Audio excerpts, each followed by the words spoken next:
Blue Lock episode yang ke-29 dibuka dengan sebuah potongan cerita singkat yang tidak kalah serunya. Karena pada momen inilah, akhirnya kita semua bisa melihat beberapa interaksi menarik dari para pemain tim merah. Khususnya mengenai tanggapan mereka semua terhadap permainan yang ditunjukkan oleh Isagi Yoichi pada menit akhir pertandingan. Di mana pada momen ini, Nanase pun dengan cepat langsung melompat ke arah Isagi dan juga memeluknya dari belakang sambil berkata seperti ini. Isagi, pada akhirnya kau berhasil melampaui Toshirin dan juga Ryusei di saat yang bersamaan. Coba tolong jelaskan kepadaku bagaimana kau bisa melakukannya. Mendengar semua pertanyaan dari Nanase, dengan wajah yang masih kelelahan, Isagi pun seketika langsung menjawabnya. Aku sendiri juga tidak tahu, karena faktanya aku hanya mempraktekkan semua teori yang sempat dijelaskan oleh Hiyori kepadaku. Yaitu merubah pola permainanku menjadi bergerak berdasarkan refleks baru berpikir belakangan. Nah, tepat ketika aku mencoba menerapkan hal itu, tiba-tiba saja tubuhku sudah berada di posisi menendang bola dan gol pun berhasil tercipta melalui satu gerakan cepat itu. Menyaksikan dan mendengar semua penjelasan yang baru saja diucapkan oleh Isagi, Ryusei yang ada di lokasi itu dengan cepat langsung berjalan menuju ke arah Isagi Yoichi dan di saat yang bersamaan dia pun langsung berkata kepada Isagi, "Wow, permainannya sangat hebat Isagi. Saat ini aku dapat melihat dan juga merasakan perkembangan yang begitu besar di dalam dirimu. Dan aku pun sangat menyukai gaya permainanmu itu, khususnya ketika kau sedang berada di dalam mode flow." Namun hal sebaliknya justru diucapkan oleh Toshirin yang kebetulan pada saat itu sedang berdiri di samping Ryusei. Hah? Walaupun gol yang barusan kau ciptakan sangatlah luar biasa hebat, namun fakta bahwa kau sama sekali tidak bisa menjelaskan mengenai apa yang baru saja terjadi kepadamu adalah sebuah bukti nyata bahwa kali ini kau hanya beruntung saja dan secara kebetulan berhasil merebut satu buah gol yang harusnya bisa aku lesatkan. Isagi, kau benar-benar membuatku kesal. Oleh karena itu, pada permainan selanjutnya, aku akan membayar lunas semua perbuatanmu dan mengalahkanmu secara langsung. Walaupun terkesan sombong dan juga arogan, namun kenyataannya memang begitulah sifat dari Toshirin. Yaitu meskipun di mulut dia berkata kasar, tapi di dalam hati Rin sangat senang. Apalagi pada pertandingan ini, Isagi pun mampu berkembang menjadi semakin hebat. Karena dengan begitu, maka persaingan di antara mereka berdua pun akan menjadi semakin seru. Mengingat bagi Toshirin, saat ini Isagi adalah rival terberatnya. Sampai akhirnya pada satu momen yang sama itu, Shido pun malah terlihat kesal. Hingga dia pun dengan cepat langsung berkata seperti ini kepada Toshirin. Hah? Apa aku tidak salah dengar? Daripada berlaga so kuat seperti itu, sebaiknya kau harus mengakui semua kehebatan dari Isagi Yoichi. Karena jika kau sampai tidak bisa menghargai dan mengakui perkembangan dari orang lain, maka kau pun sama sekali tidak ada bedanya dengan sampah. Tidak hanya sampai di situ, karena pada momen selanjutnya, dengan penuh rasa percaya diri, Shido pun kembali melanjutkan semua perkataannya kepada Toshirin. Dengar, setidaknya untuk permainan yang terakhir tadi, bagiku Isagi Yoichi adalah pemain yang terhebat, sekaligus pemain dengan peringkat nomor 1 yang sesungguhnya. Di mana Isagi Yoichi sudah berhasil melampaui kita berdua, meskipun kenyataannya Isagi sendiri tidak mampu menjelaskan bagaimana dia bisa melakukan hal itu. Mendengar dan melihat respon dari Ryusei Shido, emosi dari Toshirin pun seketika langsung terbakar. Sampai pada satu panel yang sama ini, Rin pun langsung menantang Shido berkelahi sambil berkata kepadanya, "Hah, sungguh bodoh sekali. Baiklah, mengingat pertandingan kita sudah selesai, maka apapun yang akan kita lakukan, kita tidak akan pernah bisa mendapatkan kartu dan juga hukuman. Oleh karena itu, kali ini akan kupastikan kau tidak bisa banyak bicara lagi." Hingga pada panel berikutnya, sebuah hal yang sangat mengejutkan seketika langsung terjadi di hadapan kita semua. Karena pada momen itu, Ryusei pun dengan cepat langsung melayangkan satu pukulan meteornya tepat ke arah wajah Toshirin. Hal yang sama pun dilakukan juga oleh Rin kepada Shido. Di mana pada saat yang bersamaan ini, Rin pun langsung melayangkan satu pukulan balasannya tepat ke arah wajah Ryusei Shido. Wow, gila banget ya. Walaupun ketiga orang temannya sudah sempat memisahkan mereka, serta meminta Rin dan juga Ryusei Shido untuk berhenti berkelahi, namun nyatanya tidak ada satupun pemain di dalam lapangan yang mampu memisahkan dua orang striker paling brutal itu. Bahkan pada panel berikutnya, dengan cepat Rin pun kembali berteriak ke arah Shido. "Woi, pecundang seperti kaulah yang mampu tersenyum ketika golnya berhasil direbut oleh orang lain, tidak akan pernah bisa menjadi striker terbaik di seluruh dunia." Mendengar hal itu, Shido pun dengan cepat langsung membalasnya. Haha, apa aku tidak salah dengar?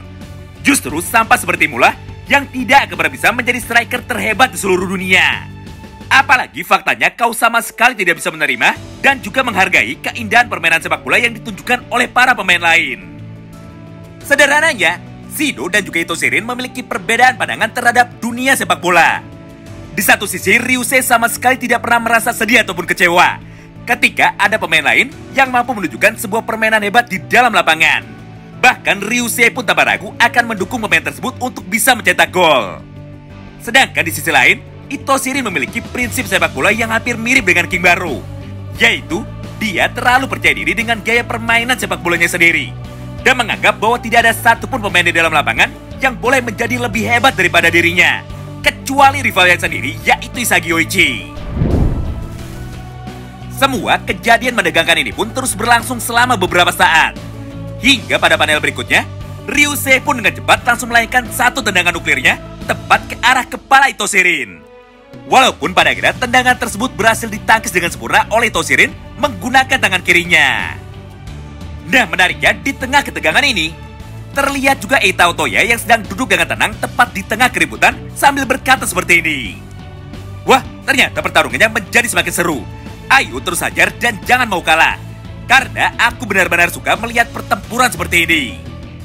Hal yang sama pun diucapkan juga oleh Karasu Tabito kepada mereka semua. Sial, aku tidak percaya jika pemain dengan sifat bocil seperti mereka bisa mengalahkanku di dalam pertandingan sepak bola.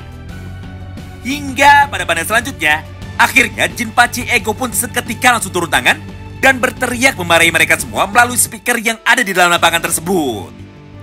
Woi, jika kalian masih mau terus berkelahi, maka aku akan mengusir kalian dari kompetisi Blue Lock. Jadi hentikan pertempuran bocah ini dan cepatlah pergi menuju ke ruangan istirahat. Scene pun kini berpindah.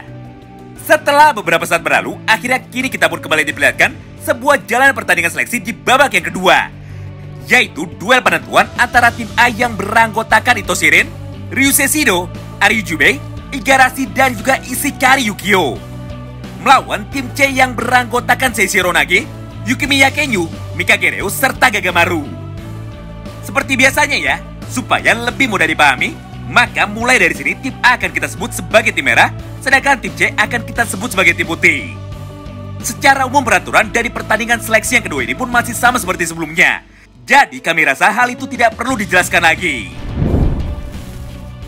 Singkat cerita, tepat setelah peluit tanda dimulainya kick-off yang pertama sudah dibunyikan, Nagi pun dengan cepat langsung mengoper bola yang ada di kakinya kepada Mikagereo. Di mana pada momen ini Reo pun seketika merasa sangat bahagia, karena pada akhirnya dia pun bisa bermain sepak bola lagi bersama dengan Nagi. Bahkan di dalam hati Reo pun sampai berkata seperti ini. Nagi, setelah kau memilih untuk bisa bermain bersama dengan Isagi Yoichi, maka di saat itulah teknik permainan sepak bolaku berhasil berkembang menjadi jauh lebih baik daripada sebelumnya. Tapi meskipun begitu, ternyata aku masih belum mampu untuk mengejarmu dan menyamai level permainanmu.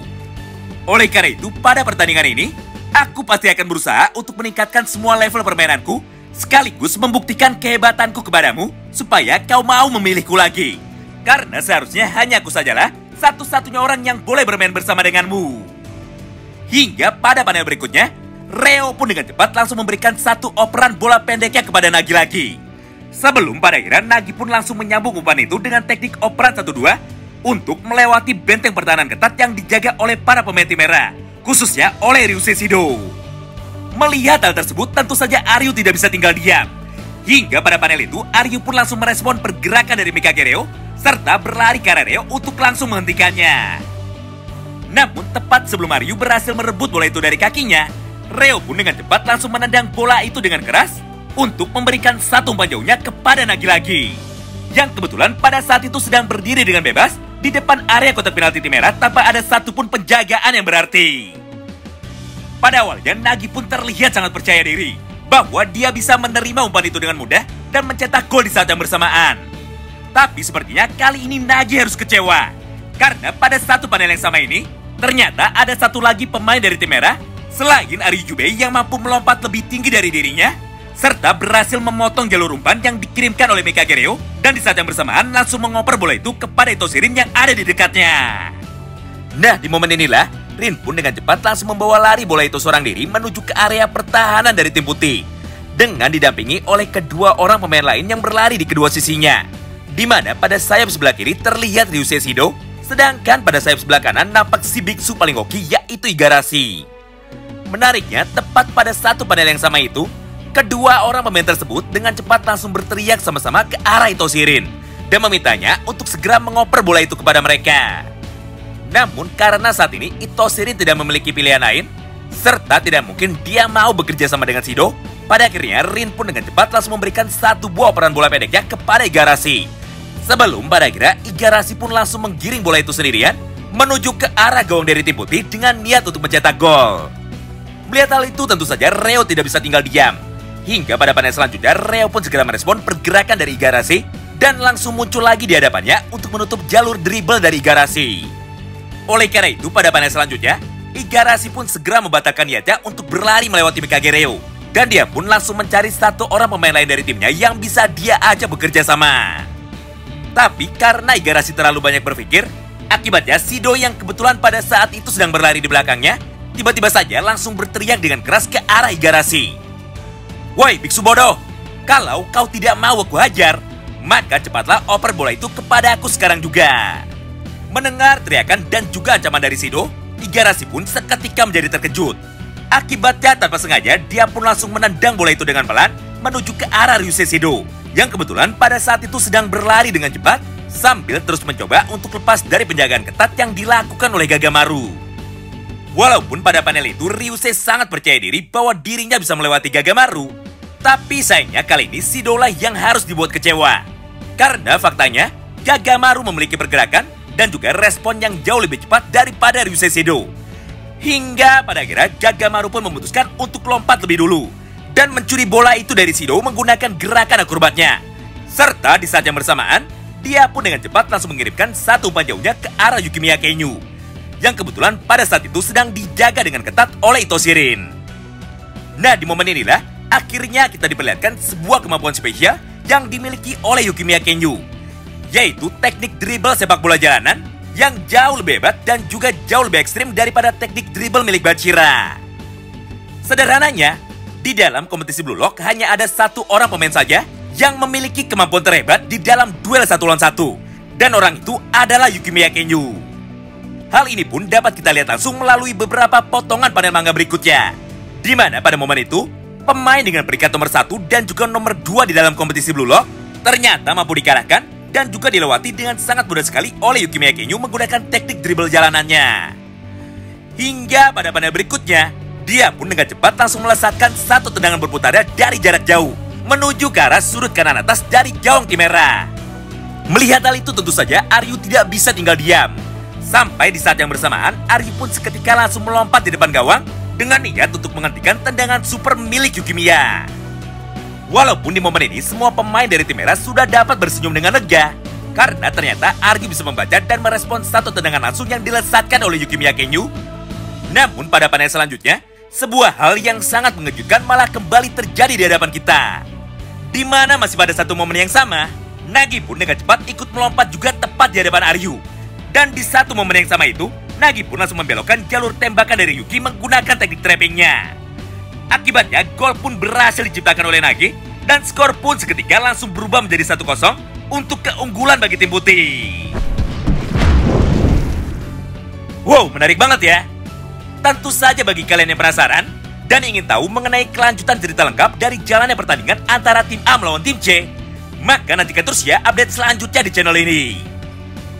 Terima kasih banyak yang sudah simak video ini sampai habis dan salam baku hantam.